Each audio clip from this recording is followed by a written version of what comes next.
وأن تصوموا خير لكم إن كنتم تعلمون. ഖുർആനിന്റെ വെളിച്ചം വിരൽ സ്പർശം കൊണ്ട് ഹൃദയത്തിലേറ്റുവാങ്ങിയ സന്തോഷത്തിലാണ് ത്വാഹ മെഹബൂബ്. കാഴ്ചയില്ലാത്തവർ ഖുർആൻ മനഃപ്പാടമാക്കുന്നത് അപൂർവമല്ലെങ്കിലും ബ്രെയിൻ ലിപിയിലൂടെ അത് സാധ്യമാക്കിയ അത്യപൂർവം ചിലരിൽ ഒരാളാണ് മലപ്പുറം തിരൂർ സ്വദേശിയായ ഈ 21-കാരൻ.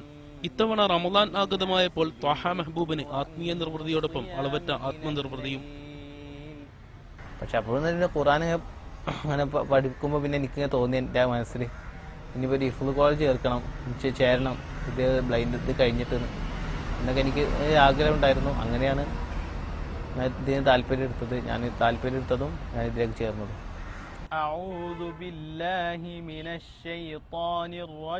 ഖുർആനിന്റെ വിവിധ ഭാഗങ്ങളിൽ നിന്നുള്ള ഏത് സൂക്തവും കൃത്യമായി ഓർത്തെടുത്തു പറയാൻ ത്വാഹക്ക് കഴിയും. വ്യത്യസ്തവും ഹൃദ്യവുമായ 16 ശൈലികളിൽ ഖുർആൻ പാരായണം നടത്തും. മലപ്പുറം മേൽമുറിയിലെ മഅദിൻ തഹ്ഫീദുൽ ഖുർആൻ കോളേജിൽ നിന്നാണ് ത്വാഹ മെഹബൂബ് ഖുർആൻ മനഃപ്പാടമാക്കിയത്.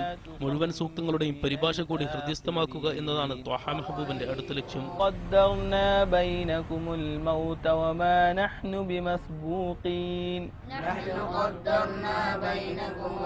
ക്യാമറാമാൻ സിയാർ രജിത്തിനൊപ്പം PC സൈഫുദ്ദീൻ, മീഡിയ 1, മലപ്പുറം.